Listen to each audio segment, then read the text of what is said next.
Hello, everyone. We're going to go ahead and get this webinar started today. Thank you very much for joining me. My name is Corey Daharsh. I'm here with Advanta IRA, and our topic for today's webinar is doing wholesaling and option contracts through your retirement account.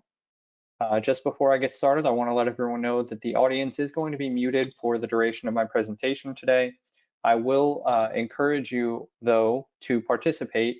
You have a question box in GoToWebinar. Go ahead and use that to jot down any questions you have. I do have that up on a separate screen, so as long as the questions relate as I'm presenting, I'll answer them then.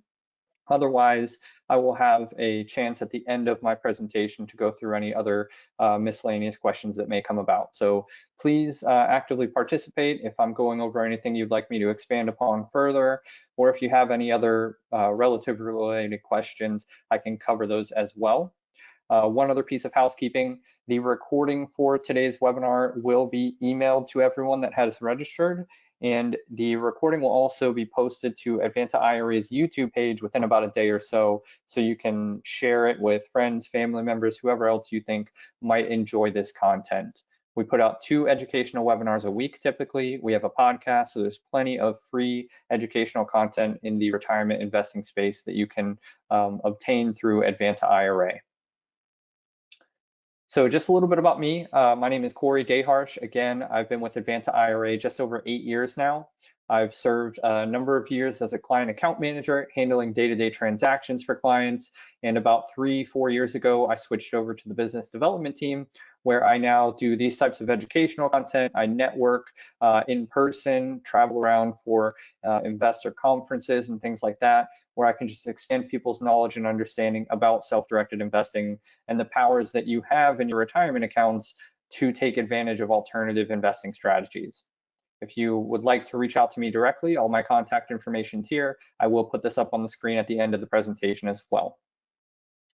So just a quick outline of today's agenda. I'm just going to cover the basics of self-directed investing for those of you that may not be familiar. Then I'm going to jump into what is wholesaling and option contract investing.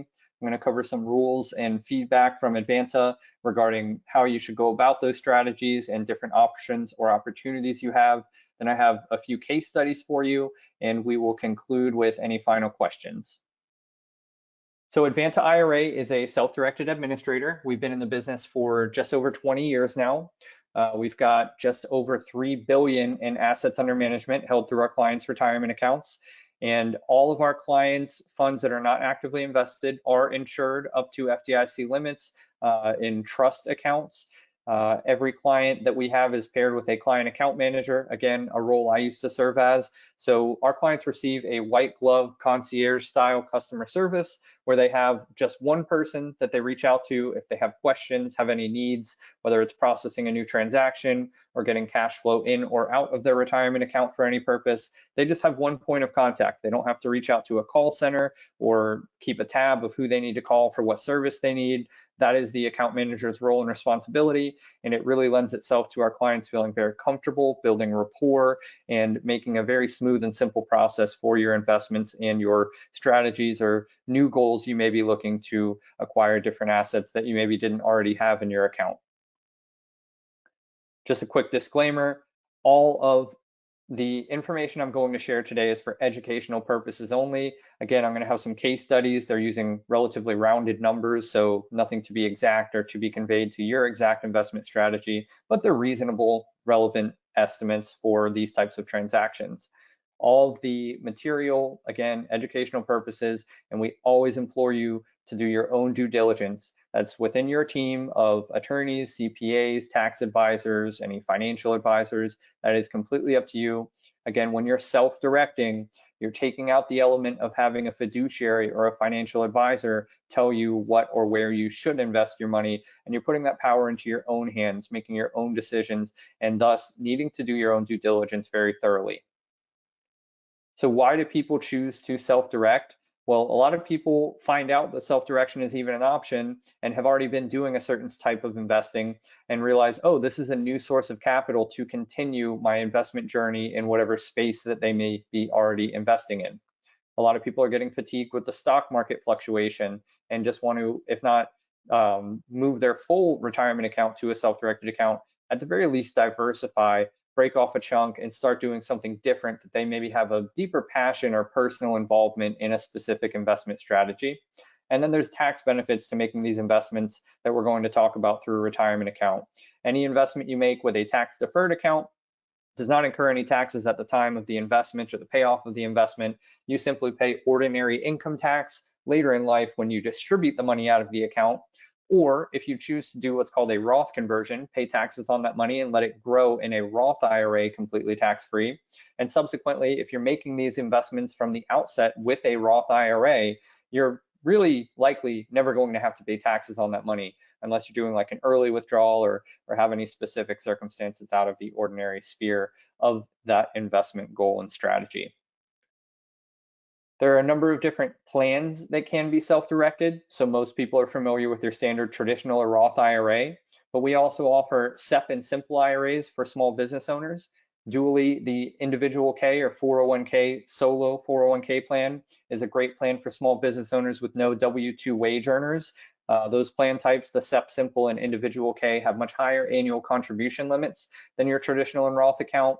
The Simple IRA and SEP IRA have just recently also allowed for Roth component funds in it, so you can put post-tax money through a SEP or a Simple IRA. And the solo 401k account as well does allow you to have traditional or tax-deferred money as well as Roth or post-tax money in that plan. Lesser known plans that we can also self-direct are health savings accounts or HSAs if you're someone with a high deductible health policy, and education savings accounts or Coverdell education savings accounts. If you have a child in your life that you'd like to set up an account for, you can take money out for qualified educational expenses tax-free. It's a real great product for those individuals. And once they reach age where they're no longer needing educational expenses covered, you can actually transition that account to a next of kin relative. So great products. If you have any questions or interest in any of them, you could look up on our website. We've got a page dedicated to account types, or you could reach me directly and I'd be very happy to help you. So a big misnomer with self-direction is that people think that it's difficult or tedious or time consuming to get funds moved into a self-direct account. And I want to clear the air with that real quickly because it's actually not difficult at all. It's a pretty smooth and simple process. I can break it down pretty easily for you here. If you're moving money from an existing IRA account, so IRA to self-directed IRA, all you really need to do is complete a transfer request form for the company you'd like to take in the funds. They submit it to the company that's currently holding the funds, and it's usually facilitated within roughly a week. There's some companies out there that have a few extra hoops to jump through, like requiring original paperwork or sometimes requiring a medallion guarantee, which is like a notary in the finance world. But we've got a catalog in our system of all the different companies out there, or most of them for that matter, and we could tell you from the first conversation how long, what the timeline, and what the process is going to look like to get the money from where it's currently at. The other way that people commonly fund these accounts is by what's called a rollover. So a rollover, different from a transfer, is when you're moving funds from an employer-sponsored plan, like a 401k, a 403b, a 457, a TSP plan, any other type of pension or defined benefit type plan that is qualified funds. So what you do in a rollovers case scenario is you initiate a distribution from the current plan and you make that distribution typically payable to the new plan. So you never take personal possession of the money. That's considered a direct rollover. You can do that as much as you want. Any previous employer, you can definitely do it for. With a current employer, you may need to first verify that you're eligible for what's called an in-service rollover before you are allowed to do a rollover from that plan. That's only specifically, again, if you're currently employed. They may or may not allow you to do an in-service rollover. That's a specific question you want to ask, or talk to me and I can help you get that answer. Sometimes they say, no, you have to reach a certain age, you have to reach a certain tenure with the company before you're allowed to take some money out of the employer-sponsored plan to self-direct. Sometimes they say, sure, however, whenever, however. So those are the key ways to get these accounts funded. With a rollover, I will note that you typically are having a check have to be cut and mailed. 99% of cases I've ever seen, rollovers are only distributed from the current plan via check. So you're looking at a little bit longer lead time with a rollover because you've got a check going in the mail, ideally coming straight to our office for deposit, but sometimes those companies make that check have to be mailed to your home and then you have to forward it to us via mail. So you're looking at closer to a week and a half, 2 weeks when you initiate a distribution for rollover until those funds are available for investments. Also, to note, with a rollover, that does generate some taxable reporting, which does not occur with a custodian to custodian transfer. But as long as the amount you take out of the current plan and roll into the new plan is the exact same dollar amount, then you have no taxable liability. That is documented to the IRS, the distribution side on Form 1099-R, the rollover in on Form 5498. So think of it as a seesaw. As long as the dollar amount matches on that seesaw, there's no tax consequence there. The only reason it wouldn't match is if you do what's called an indirect rollover, where you take that money personally first, then you have 60 days to roll it into a qualifying plan. Any money that you took out that you don't roll into the qualifying plan, you would end up with a taxable liability for that specific dollar amount. And then there's general contributions. Everyone's eligible to make a contribution into your retirement account as long as you have ordinary earned income. Contribution limits vary based on the plan type. You can reach out to us and we can tell you what your limit is for this tax filing year for the plan type, or you can find that information on the IRS's website just as well. So a few simple rules about self-directed investing. It's very actually easy to go through this. The IRS only limits a few different assets from what you're not allowed to invest into. And that will be life insurance policies, hard to value collectibles like antiques, fine wine, artwork, anything that would be subjective in value. And then currency is a few currencies like precious metals that you can invest into, but that's kind of a limited asset class. We do have a lot of educational webinars on precious metals and foreign currency type investing strategies. So you can reach out to me or find our YouTube page if you want to learn more about those strategies. Aside from limiting those specific asset classes, the IRS limits certain individuals close to you, including yourself, as disqualified persons. And you're not allowed to transact with disqualified persons, meaning I can't buy an asset from a disqualified person. I can't sell an asset to a disqualified person. I can't let a disqualified person benefit from an asset that I hold. For example, if I own a rental property in my retirement account, a disqualified person to me cannot be the tenant of that rental property. We're talking about wholesaling and option contracts today, so you're probably not going to get into those specific scenarios, but just again, to relate it to that, you can't purchase an option or wholesale a property that is currently owned by a disqualified person to you. You can't have a property under contract for wholesaling and then have the end buyer purchase that contract from you that is a disqualified person. UBIT and UDFI tax are little known taxes that do apply in some self-directed investing strategies. Talking about options and wholesaling, UDFI is typically not going to come into play, but UBIT, unrelated business income tax, may come into play, and I'm going to talk about that a little bit further later. UBIT is a specific tax that is levied on income that's generated that is not specifically passive. So just to put that into perspective, the IRS created these retirement accounts with the intent for people to generate passive income with them. But as we'll talk about today, in some strategies, while you're generally doing passive income investing, there may be a little bit of active income generated. And if that is your case scenario, which may be the case with wholesaling, then you do need to be aware and speak with your CPA or tax preparer to decide if you need to file and pay UBIT tax. Disqualified persons, as I referenced on the last page, just to give you a clear explanation, is yourself, your spouse, and everyone on the main trunk of your family tree. So your parents, your grandparents, your children, your grandchildren, the individuals that may be married to those disqualified persons. Those are all your disqualified persons, including businesses that any of those individuals own 50% or more of, or control day-to-day operations of that said business. So that is the clear-cut definition and explanation of a disqualified person. Again, you're not allowed to transact with disqualified persons, but you are allowed to partner with disqualified persons. So myself and my father could go half and half on a wholesale deal. I know with wholesale deals, you typically don't need to go half and half because they're usually at a lower price point, but just kind of relating that to today's webinar, where you would otherwise say, oh, I'm going to go buy a rental property, half in my retirement account, half in my father's retirement account. Same principles apply across the board. It's very important to invest with people you know. Again, you're putting the due diligence in your own hands and taking out the hands, if you will, of a fiduciary when you self-direct.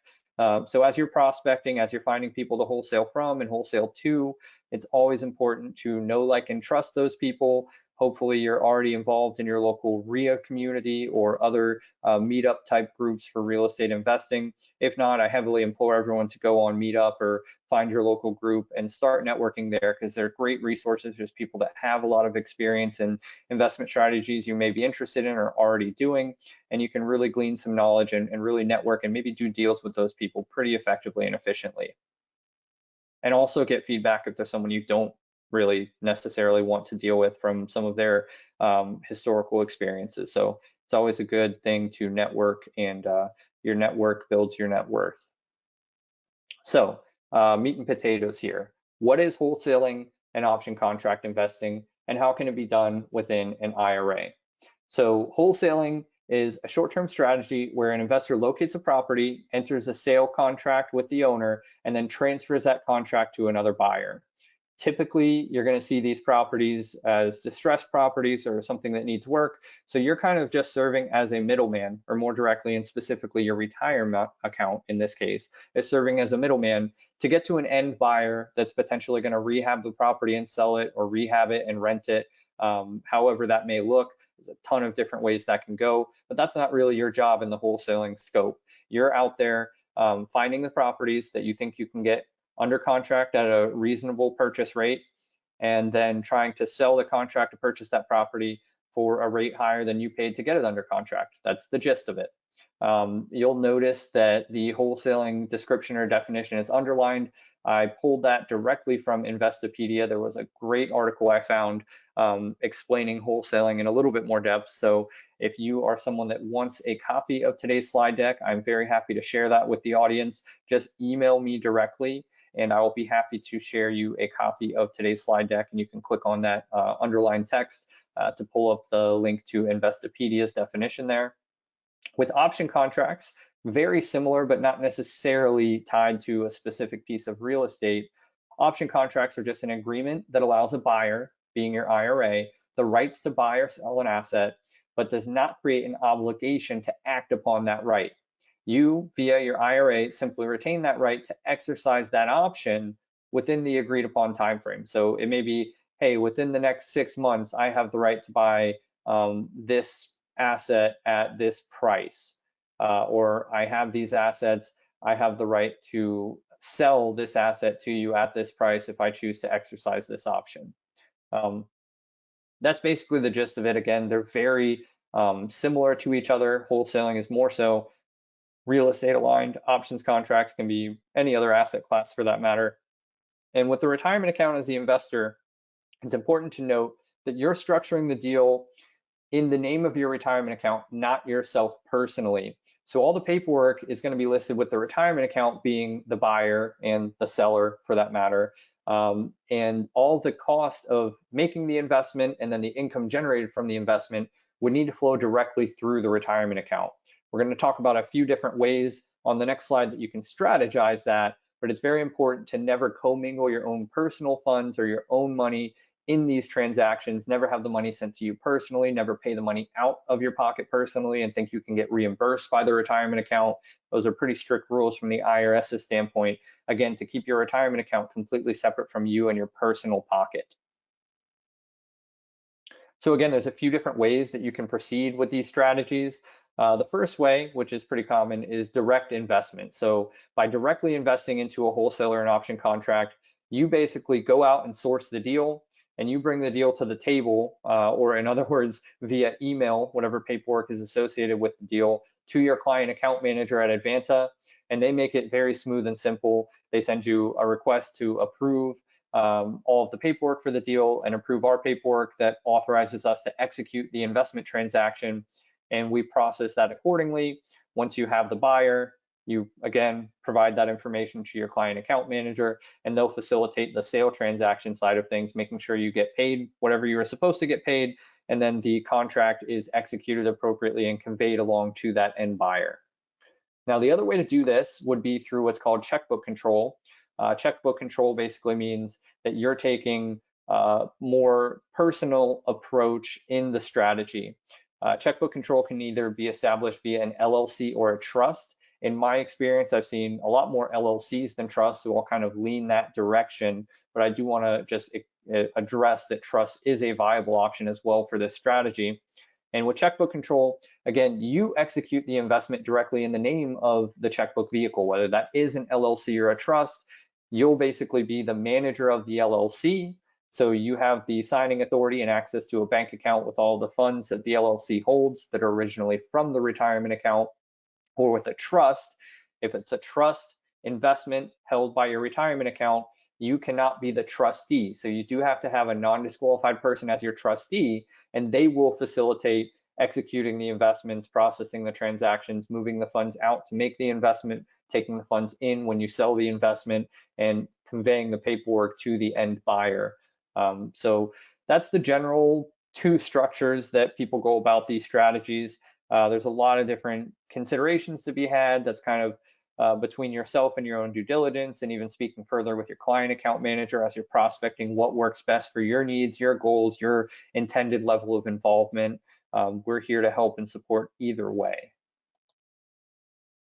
So a few additional considerations that I want to go over. Again, the deed or contract is always going to be titled in the name of the retirement account. An example would look like Advanta IRA for the benefit of Zach Davis, and then his IRA account number as to 100% undivided interest in the investment asset, the wholesale contract for the property. Unless you establish an LLC or trust, in which case the LLC or trust will be named as the investor as to X% undivided interest. Wholesaling at scale can be considered active income. So this is a callback to referencing UBIT tax earlier. As such, you will want to speak with your CPA or tax preparer if you're getting into wholesaling multiple deals a year to make sure if UBIT may apply in your scenario that you appropriately pay it and file for it.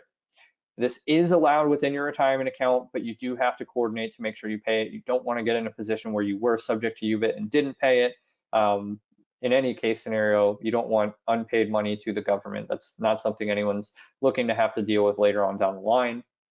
And again, this is set up as a passive income asset, so you shouldn't be running a wholesaling business through your retirement account. If that's your day-to-day business, that should be separate and done at a different scale than what you're doing for your retirement account. There's no black and white rule as to how many properties you can wholesale within a given year from the IRS's standpoint. That's why it's, again, important to speak with your CPA or tax preparer as you're getting to do 2, 3, 5, 7 properties in a given year through your retirement account. One other aspect is that, as I mentioned earlier, investments can be split. So you may have the opportunity or scenario where you want to co-invest with somebody. Anytime you do that, the ownership percentage and the income and outgoing cost for the investment are going to have to be split exactly based on the dollar amounts brought to the table. So if I'm going to put a property under contract for $5,000 and I'm going to split that with a partner 50-50, we each have to bring $2,500 to the table. If that $5,000 contract gets resold for $10,000, then we each get $5,000 back. It's very simple, straightforward.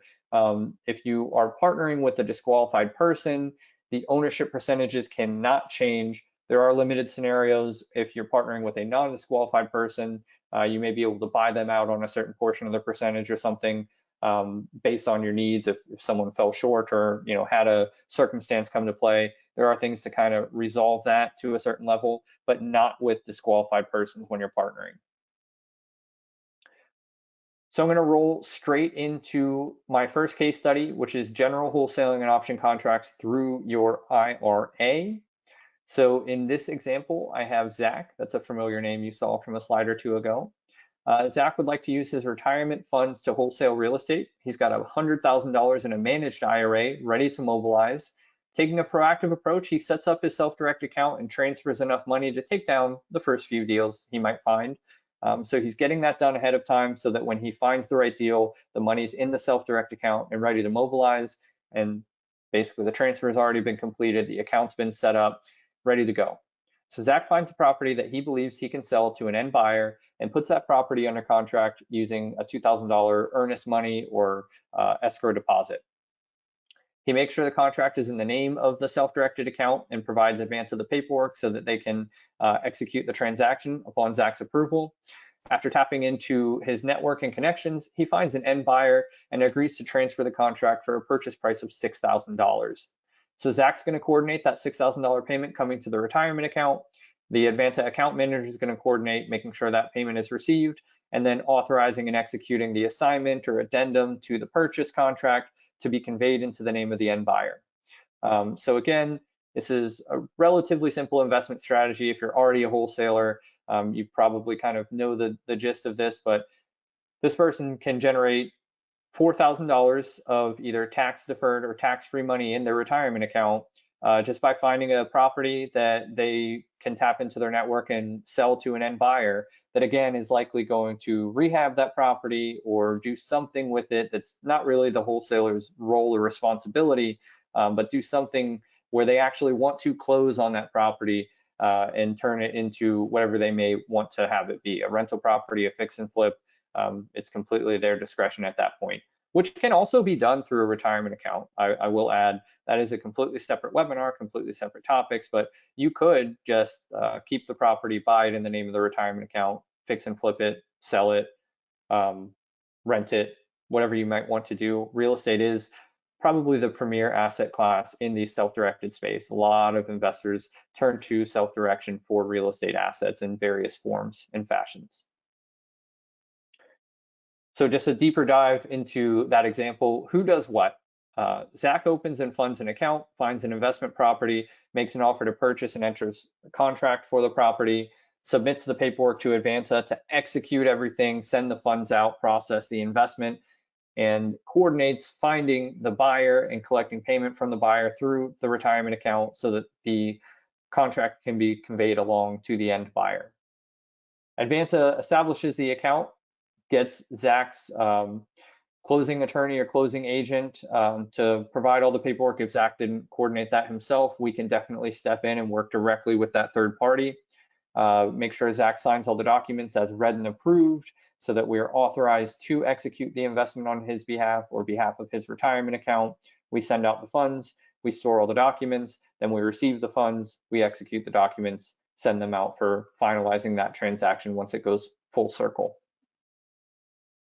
So the other way I described is checkbook control. I'm going to specifically break down just setting up a checkbook control LLC because it is also kind of a misnomer. People think this is going to take a long time, several weeks. It can really be done pretty quickly. The main aspect here with setting up these checkbook LLCs is getting the LLC registered in the state of your choice and getting the tax ID number. At any given time of the year, the state of your choice may have a backup in LLC filings, so it may take a little bit longer, but in average, it just takes a few days. So I've got a gentleman named Joe who wants to set up checkbook control. He completes an application, transfers or rolls over funds from an existing retirement account. We get him an account number within a day, send him an instruction email as to how to set up the LLC, or we can even provide referral resources for attorneys or CPAs that are in our network, whether they're clients of ours or have worked with clients of ours in the past, that can set up the LLC for you with respect to whatever rates they charge for doing that. It's typically pretty reasonable. And then in general, the LLC needs to have an operating agreement, it needs to have a tax ID number, and it needs to be registered in a specific state of your choosing. It doesn't have to be the state in your residence. It could be for various purposes, Wyoming, Delaware, any LLC favorable state. That's completely up to you to do the research and find out where you want to register this LLC. Once that is all obtained, Joe would need to provide the operating agreement, tax ID number, and articles of organization to Advanta, and go set up a bank account in the name of the LLC at whatever financial institution he chooses. And then we execute an investment to basically invest the retirement account into the LLC as a 100% owner of the LLC, where Joe is also listed as the manager of the LLC. So he has signing power, rights, and responsibilities to the bank account. He's not able to compensate himself in any capacity for the activities he's doing or anything like that. Because again, this is passive income, and he's really just doing this to benefit his retirement account. So just keep in mind, you're not allowed to compensate yourself. If you're out prospecting, you can't buy yourself lunch out of your LLC's bank account or anything like that. Once Advanta gets the paperwork filed and the investment transaction processed and the funds sent over to the bank account, Joe can go ahead and enter contracts. He can enter contracts in the name of the LLC, sign all the documents on behalf of those, send the payments out either by cutting a check from a checkbook or a debit card or sending a wire or an ACH from his financial institution. Joe does need to make sure that any money that goes out for these investments comes out of the retirement account, and any money that comes back from this investment goes into the retirement account's bank account. It's always important that that is done in that fashion and never utilizing personal bank accounts or receiving funds personally in any capacity. That could be seen as a major red flag from the IRS standpoint and would be considered a disqualified transaction. Few things to remember: the checkbook IRA owns 100% of the LLC. The IRA owner is always named as the manager. You can always appoint other managers as well if you would like to, but you're typically just going to want to list yourself, maybe your spouse or a business partner, as managers, depending on your structure and your needs. It's also important to understand that this is allowed within the IRS guidelines and rules and regulations. There was some case law in the past. The Swanson versus Commissioner in 1996 was basically Mr. Swanson was being the manager of his IRA's LLC and was flagged as prohibited. He fought that legally, and it was determined that he is allowed to be the manager of his IRA's LLC. Again, you're not allowed to compensate yourself, though. That's where we look at the T.L. Ellis tax court memo in 2013. I believe Mr. Ellis was actually wanting to or had already compensated himself in some way, shape, or form for serving as the manager of the LLC, which is not allowed. You're doing this on the purpose of generating passive income for your retirement account, so you are deferring any rights or ability to draw compensation, or like I said, pay yourself by way of maybe flying yourself to an area that you want to do some investing into, or putting yourself up in a hotel or buying yourself lunch. Things like that are not allowed. That still has to come out of pocket. You're really pretty much doing this pro bono for the benefit of your retirement account. So just a few key takeaway points: know, like, and trust. Conduct your due diligence thoroughly. You're in ultimate control with self-directed investing. We always want you to be comfortable with who you invest with. Prospecting by way of your local network or prospecting by way of different meetup groups and things like that is a great way to find people that you can trust, people that you can't trust, and get word of mouth networking out there, so people know, hey, you're looking for wholesaling deals, or hey, you've got a deal that you're looking to offload. That's completely on your shoulders as a self-directed investor. Again, no fiduciaries over your shoulder telling you what you should or should not do. That's the power and glory, if you will, of self-directed investing. Your retirement account is the investor, not yourself as an individual. All the paperwork needs to be listed in the name of the retirement account or the LLC or trust that you set up underneath the retirement account. There's no situation where your personal pocket's being involved or your tax ID numbers being involved, for that matter. And then the final key takeaway point is passive income is completely separate from running your own wholesale business. In other words, active income. There could be a line where you're crossing the threshold of generating active income based on the frequency or fluency that you're doing this type of investment strategy. And if you think you're getting close to that line, or just want to make sure before you even get close to it, speak with your CPA or tax preparer about the potential for filing and paying UBIT, unrelated business income tax. I'll go ahead and leave my contact information on the screen for another moment or two. If anybody has any questions about wholesaling or option contracts through your retirement account, or maybe general retirement account questions, I will be happy to, again, keep the webinar open for another moment or two. If I do not get any further questions, I'll go ahead and conclude, and you can, again, watch the recording back or email me directly if you'd like a copy of today's slide deck. Thank you all for participating today. I hope you've gotten some great information and knowledge about these strategies and about different ways you can go about utilizing these strategies through your retirement account. Check us out for our other educational webinars every Tuesday and Thursday from 12 p.m. to 1 p.m. Eastern Time. We have a monthly networking call called Pitch, Promote, and Prosper, the final Friday of every month typically, where you can sign on and say who you are and what type of investments you're looking for or what type of investments you have to offer to the audience. It's definitely a good mix of our client base as well as investment providers looking to find people to invest into their deals. It's a collaborative network, so everyone there is looking to learn and grow and do deals together. You do not have to be an Advanta IRA client to participate on that. You can just go to advantaira.com, I believe go to resources and events and sign up for the next one, which will be October 25th, 2024. And we also have a podcast, the Alternative Investing Advantage podcast, that's hosted by my colleague, Alex Perney. He has great expert guests come on. He interviews them in a very loose and fun format where they talk about investment strategies or goals related to self-directed retirement account investing. And you'll get a lot of great knowledge in various different aspects of investing through the podcast. You can find that anywhere that you otherwise find your podcast. Again, the Alternative Investing Advantage podcast.